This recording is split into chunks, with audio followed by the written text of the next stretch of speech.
Since then, the Israeli parliament has enacted other laws that had application over the West Bank territorially. I mean, this is what sovereigns do. I mean, the most obvious power a sovereign has is to decide on the norms that will regulate the conduct of people, the rights, the powers, the duties, etc.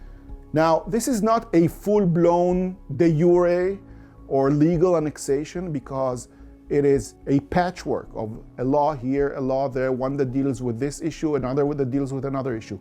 Now, when is the point where you say Israel has annexed the West Bank?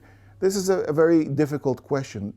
I've described to you the different policies and practices aimed at demographic engineering of the West Bank. I've told you about the huge infrastructure enterprises where Israel has connected itself to the West Bank and the West Bank to Israel. I've mentioned the unification of public institutions and how Israeli public institutions' jurisdiction was stretched to include the West Bank. And I've told you about the different ways Israel has implemented its laws on Israelis in the West Bank, on settlements, and on the territory. This is the most latest development. All of these things paint a picture of a massive ship that is sailing towards annexation. The West Bank is being digested into Israel, and it is wrong.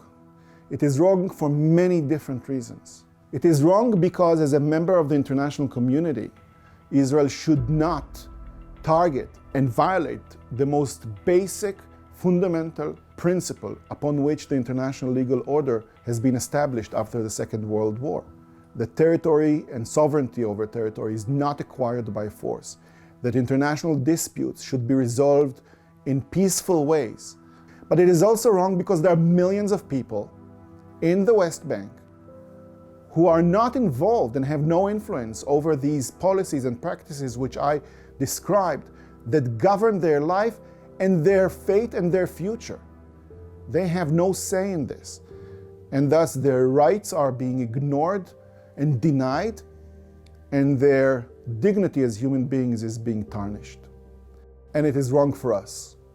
It is wrong for us because it entangles us in a never-ending war.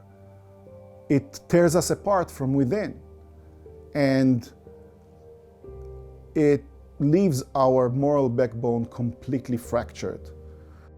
All those morals that Judaism has brought, that we now violate on a daily basis.